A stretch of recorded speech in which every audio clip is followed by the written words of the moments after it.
Baby, why don't...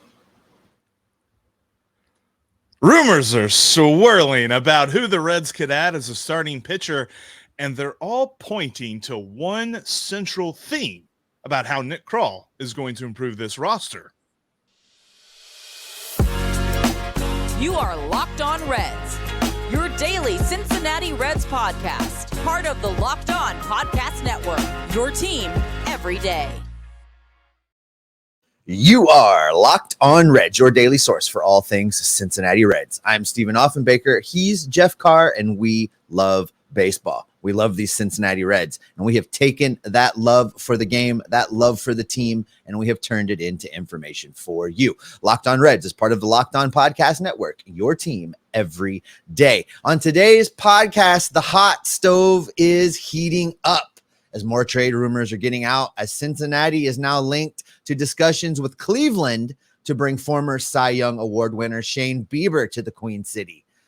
Also, speaking of former Cy Young Award winners, Trevor Bauer is back in the conversation in Reds country based on a tweet that he sent earlier this week. We are going to tell you what he said and discuss whether or not the Reds should entertain a reunion with their only Cy Young Award winner. We're also going to take a look at some possible free agents over at the Nippon League of Japan and talk about whether or not the Reds should be in on a bidding war to bring a player over to the major leagues. Before we get into any of that, I want to shout out the sponsor of today's podcast. Today's episode is brought to you by FanDuel. Make every moment more. Right now, new customers get $150 in bonus bets back with any winning $5 moneyline bet.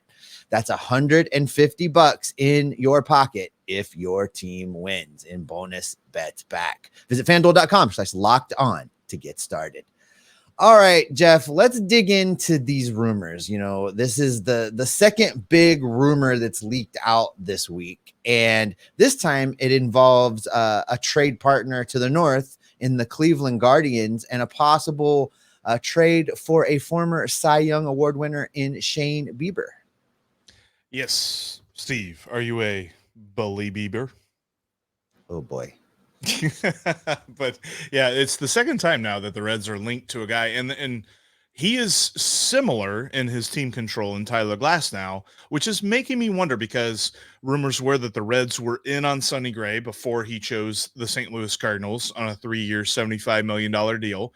Our thoughts, our guess, our feelings about why he probably chose St. Louis over the Reds is that St. Louis offered him more guaranteed years. Now you look at Glasnow, 1 year of control.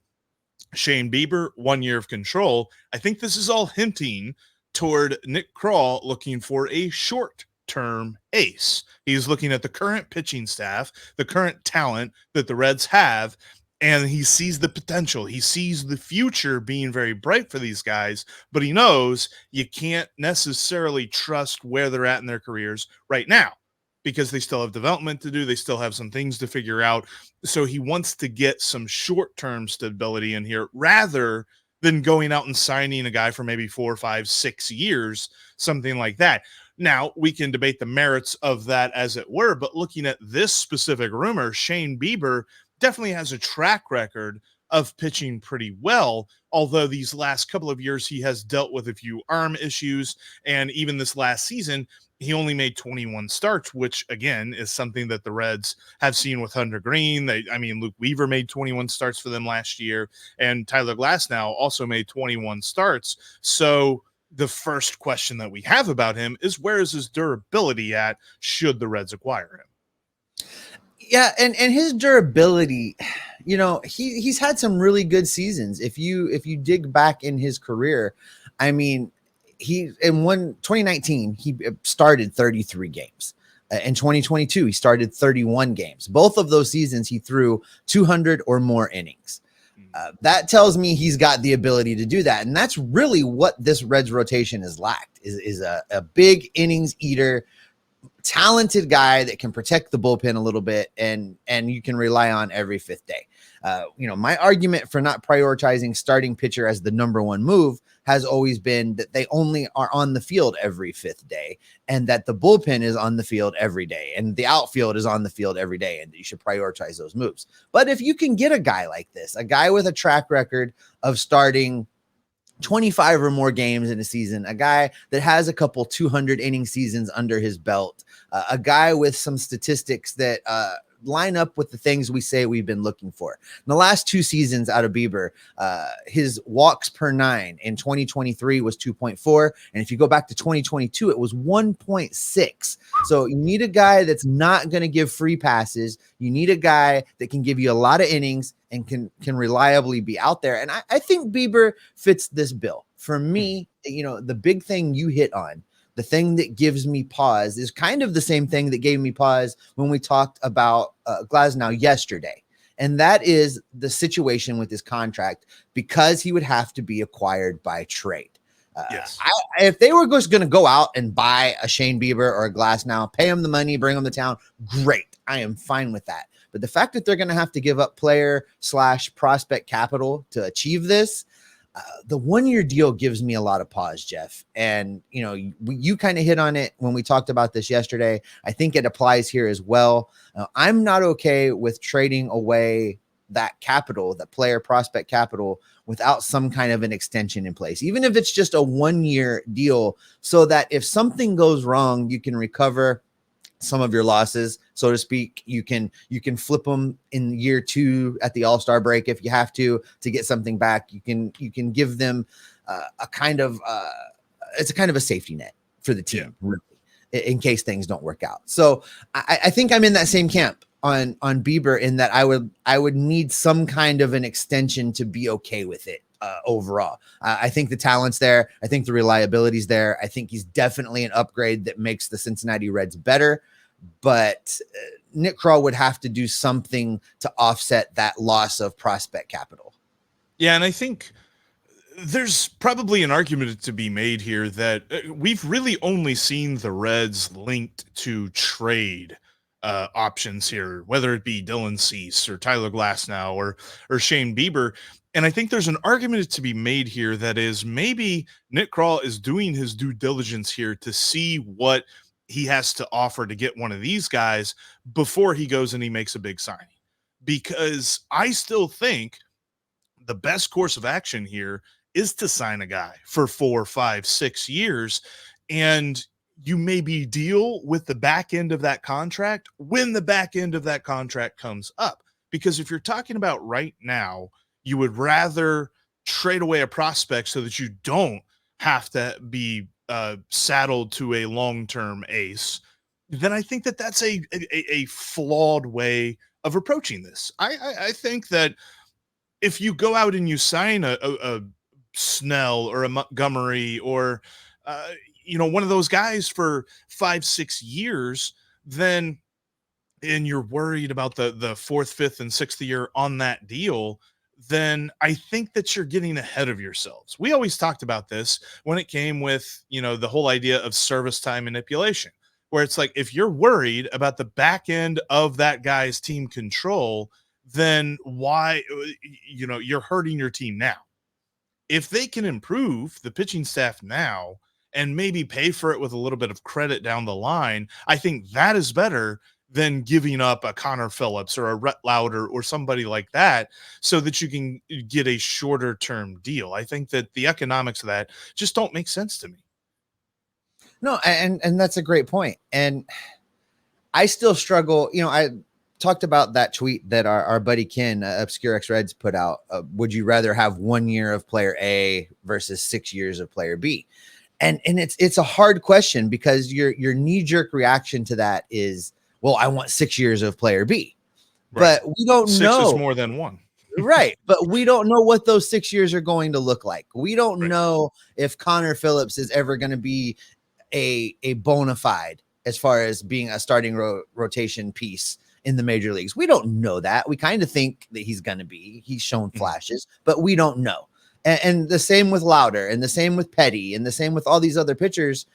it's a gamble. And this is why Nick Krall makes the big bucks, because do you hold on to that prospect capital indefinitely, or do you make a run right now? And I think the answer is the middle ground. And I keep coming back to that, Jeff. I don't want to look at year 5 and 6, but I am interested in year 2 and 3.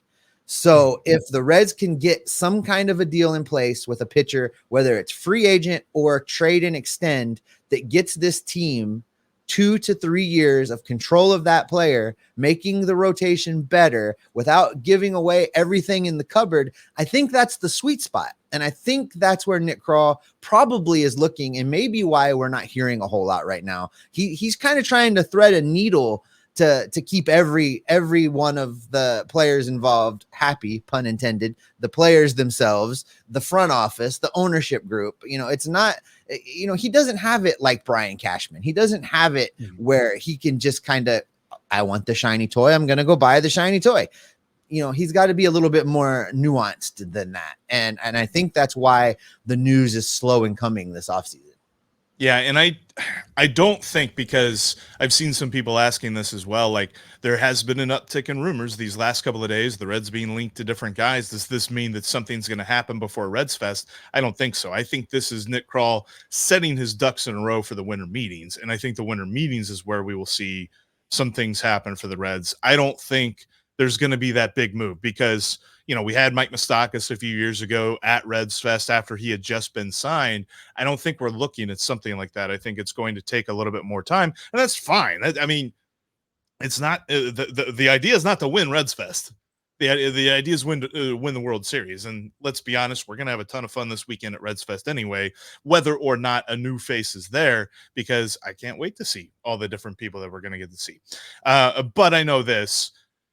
It's showing me, I think Nick Krall, at least right now, is prioritizing a short-term ace over a long-term one. Speaking of short-term, and something that I think plays into this, when it comes to Trevor Bauer and the whole question of should the Reds go get him or not, it all boils down to one question. We'll ask it coming up next. Before we ask that, though, I want to tell you about today's sponsor, and that is FanDuel. There is no better time to get into FanDuel than right now. If you are a potential new customer, you got to check out FanDuel.com/lockedon. They've got a great promo for you where if you make a $5 moneyline bet that wins, you'll get $150 in bonus bets added on to that. That's right. You win and you win again, even just for that one $5 moneyline bet. That's a fantastic offer. They've got so many great offers as well. As you head into the college football games, there's so many conference championships that are coming up. You've got the NFL that's in the second half. We're getting close to the stretch run for the playoffs. And you've got basketball. A lot of great. There's a great college basketball game that just happened last night between Kentucky and Miami. So many great options for you over at FanDuel. And when it comes to all of the different sports, they've also got point spreads on top of the money lines, as well as the over-unders, which I always say take the over unless you're betting on Iowa football. Iowa somehow limits everybody in their scoring. I think I'm going to even take the under in this Big Ten championship. They had Iowa-Nebraska last week. Was 26.5 on the over-under. I took the under, final score 13-10. These guys just don't score, and neither does their opponent. So I'd be interested in that. I'm also interested in the future. The Reds to win the National League, 20-1 odds right now on FanDuel. Those odds are only going to get shorter as the Reds get better this offseason. Jump in on it now. That's FanDuel.com/lockedon, and your first $5 moneyline wager is going to net you, or that wins is going to net you $150 in bonus bets on top of it. FanDuel is an official partner of the NFL and the official sportsbook of Locked On. Thanks as always for making Locked On Reds your first listen of the day. Coming up on tomorrow's episode, we've talked a lot about pitching. A lot. I mean, we're talking more about pitching today. But the Reds also need some help in the outfield. But how do we zero in on that? Is that an everyday outfielder? Is that a platoon outfielder? We're going to set the record straight on tomorrow's Locked On Reds podcast. And by the way, Locked On has created the first ever 24/7 streaming channel on YouTube. Locked On Sports Today is here for you 24/7, covering the top sports stories of the day with the local experts of Locked On, plus our national shows covering every league. Go to Locked On Sports Today on YouTube and subscribe to the first ever national sports 24/7 streaming channel. I'm pretty sure All right, there was Steve, something wrong with your mic when you were doing your little ad read there, because I swear it garbled and almost sounded like you said take an under, and that cannot be. That's not possible. So clearly Iowa football and the under. It's amazing. There was a stat that I saw, and this is weird cross-reference real quick, but I saw this stat on Iowa football. If the total is under 30 points, they're 11-0 hitting the under. It's amazing. Wow. They just don't score, and they don't allow the opponent to score. So whatever the under is with them in Michigan, I think I'm taking it. All right. Anyway, back to baseball, because Trevor Bauer has resurfaced. I don't know that he ever really went away. He's making sure of that. But here recently, he responded to a fan that said, would you be interested in coming to Cincinnati? He had this tweet to say. He said, yes, of course. Loved playing in Cincy and never got to celebrate playoffs with the fans. Still have a lot of friends there. Got on really well with staff and front office. And the team is good and has real winning chances. What's not to like? So, Steve, when it comes to Trevor, like spelling Cincy correctly. That's the first thing I'd like to point out. No I. No I. It's a Y. It's a Y. Exactly. It's a Y. We could probably teach him that at a later date. But the question surrounding Trevor Bauer is this: does Trevor Bauer make the Reds a World Series contender? Oh man, that's the multi-million-dollar question, isn't it? I mean, look, there were moments in Trevor Bauer's career where he has been phenomenal. 2020 for the Cincinnati Reds being a prime example of that. We all know now what the off-field controversies that surrounded him are, and what those distractions will be. And that's going to be, look, if you don't want to personally be a fan of Trevor Bauer, the person, that is your business. That is totally up to you. And if the signing of Trevor Bauer is going to make you stop being a Reds fan, that's, again, a personal decision. But looking at the baseball side of it, and just the simple limiting it to baseball facts, is Trevor Bauer the piece that pushes the rotation over the top? We don't know that. And I think the answer is probably no right now. He's been great. His 2020 season, phenomenal. But he was out of baseball. He hasn't been pitching at the pinnacle for a while now. Did not pitch in 2022. 2023, pitching in Japan. Not horrible numbers. 24 games, 156 innings, 2.59 ERA. That's what you would expect a good to above average to great major league pitcher to do going to a lesser league. And yes, I said it's a lesser league for anybody that wants to argue that they're same. It's a quadruple A. Yeah. It's a 4A league. So his numbers over there are what you would expect. But has he been challenged? Has he had to work through adversity? Has he maintained his edge? All questions that would have to be answered. So all of those things being said, Trevor Bauer is not your multi-year, big money, starting pitcher, ace, number one guy to bring into a rotation. It's a different question with Trevor Bauer for me. He keeps coming up, and I understand he's the team's only Cy Young Award winner. He pitched phenomenally during his time in 2020 with the Reds. I get why people keep coming back to this, but he's not, waltzing through that clubhouse door and instantly making the Reds the favorite to win the World Series. Trevor Bauer has a lot of questions to answer. He has a lot of questions to answer about, can he not be a distraction? Can he not be a sideshow? Can he not take away from the team that's trying to really, for the first time in a long time, go and win some playoff baseball? Can he not be those things? Can he be a valuable addition to this team? Can he return to his major league form? All of those questions can only be answered with him on the field. And it's a gamble. It's a risk. And it's a risk for a team to take that is, again, trying to finally right the ship and doing it in a big, meaningful way. Trevor Bauer is a prove-it kind of player that needs a prove-it kind of deal. Is that a 1-year deal? Is that a 2-year deal? Is it a 1-year deal with options and incentives? I think that's probably much more likely than him being a big money multi-year signing guy.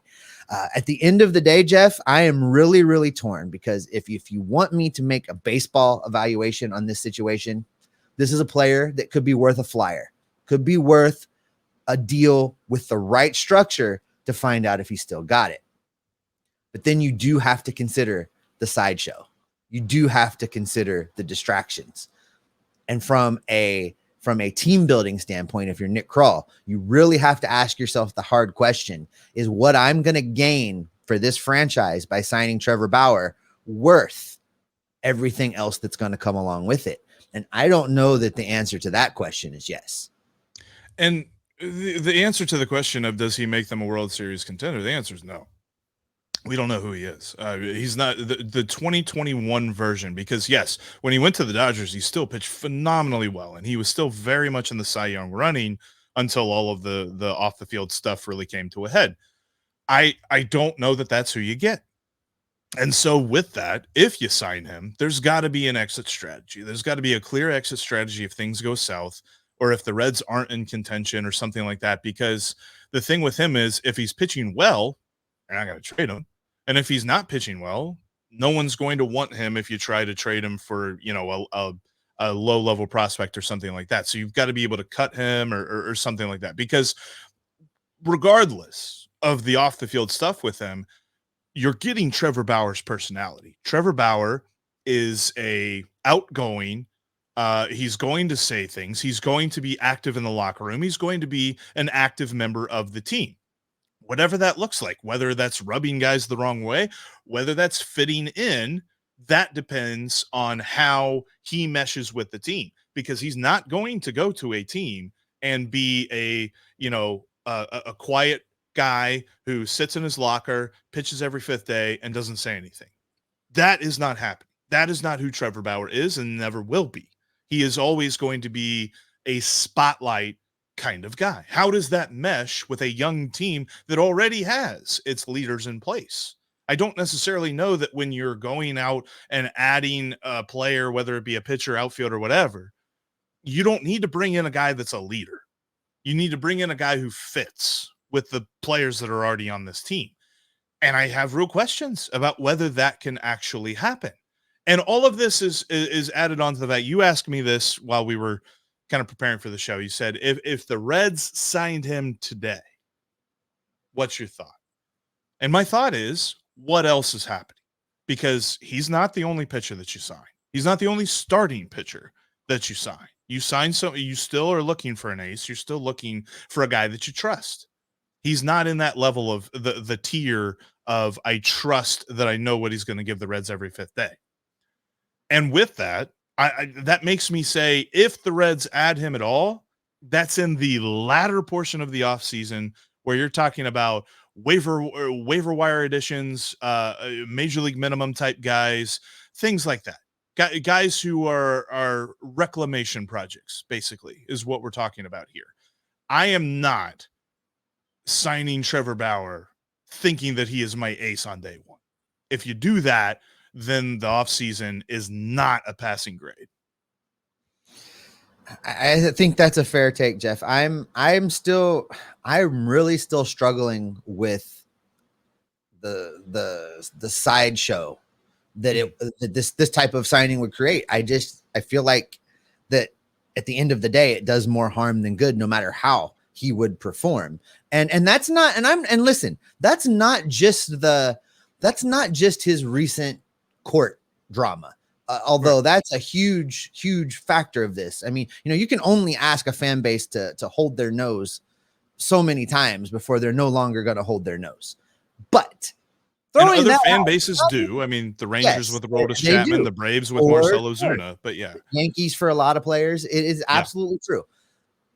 Not even talking about that. Throw that aside. The other things you hit on there.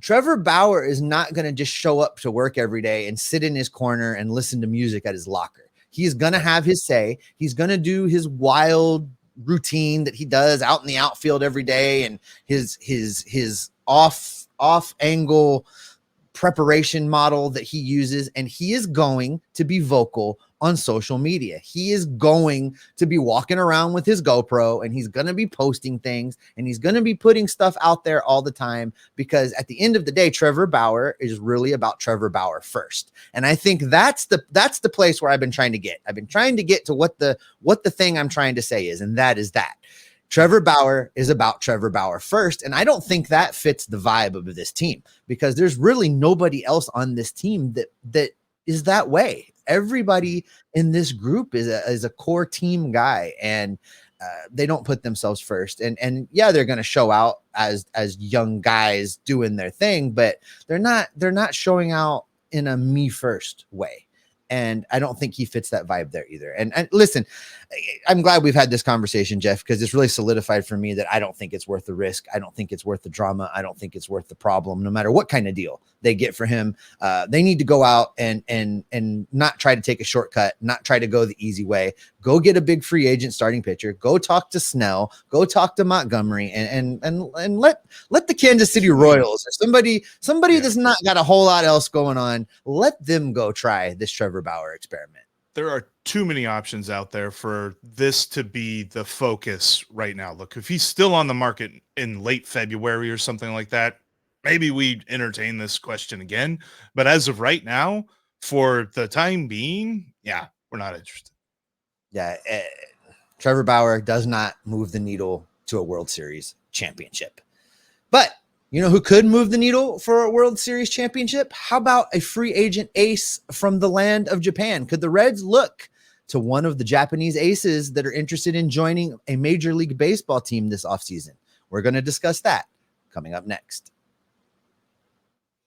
You can follow us in between episodes on all of the social media platforms. You can find Jeff and I over at Twitter X, whatever we're calling it. You can find me at S. Offenbaker with 2 Fs. You can follow Jeff at Jeff Carr. That's Jeff with 3 Fs. He went to school in Alabama. Spelling is hard. And you can follow the show at Locked On Reds. There's no Fs in that. Also, hit us up over on Discord. The Discord community is great. We have great conversations over there, baseball and non-baseball. We're talking football. We're talking gaming, all kinds of things over there for everyone on the Discord server. The link is down in today's episode description. All right, Jeff, free agents from Japan. This is going to be another interesting conversation, because there's some decent rumored names out there, and not even really rumored at this point. There's a full-on bidding war developing for a couple guys that are considered to be fairly valuable additions for a Major League Baseball team. But to bring one of these guys over is going to be costly, and costly for a lot of reasons. The player themselves is going to be expensive. The rules for bringing a player over from Japan are going to make it even more expensive. And there's still some question marks about whether or not you're going to get a bona fide Major League Baseball player. So all that being said, Jeff, help us navigate this. What could possibly be a benefit to the Cincinnati Reds in this free agent / bidding process with Japanese Baseball League? Yeah, I think both of these guys would really fit into the Reds rotation well, but I definitely think that Shota Imanaga is much more likely than Yoshinobu Yamamoto, because Yamamoto is being courted by every single team out there. I mean, it was widely reported yesterday that the New York Yankees have held on to Yamamoto's favorite number for the last 18 months, expecting him to want to come to New York and pitch for the Yankees. That's how deep they are into this. So as fun as it would be for the Reds to go get Yamamoto, they've got a lot of competition. Now, Yamamoto is fantastic. He is 25 years old, but he's already pitched for 7 years. He has a 1.72, yes, less than 2 career ERA in 7 years. And he's not even 26 years old. He averages a strikeout per inning and just right around 2 walks per inning. So again, fits into the Shane Bieber mold that he doesn't walk guys. And he has I think it's a 4-pitch mix that I saw that he's able to command. I mean, we're talking about bona fide ace level dude. He's going to be a lot of fun to watch for whatever team goes and gets him. The key to it all, though, we're looking at 6 to 7 years, maybe even longer than that, maybe even 8 or 9, and over $200 million for the total contract. I don't necessarily know. And we've talked about this. The Reds have money to spend. They could probably sign him.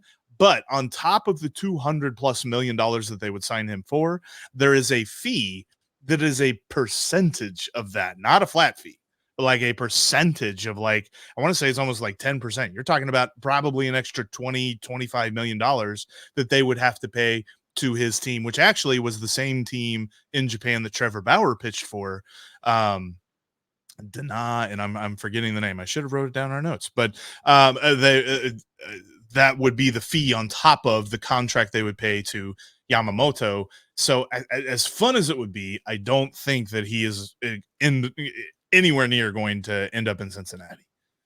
Yeah, that's the absolute correct take, Jeff. The Reds aren't going to be in on Yamamoto, although he's a very interesting player because this Japanese model is very hard to sort through. You have to ask yourself, how do you value the stats from the Japanese Baseball League? I think you and I are both in agreement. We've called it a 4A league before. If you've got a guy that's pitched in it for 7 years, 25 years old, and at that 4A level has a career 1.72 ERA.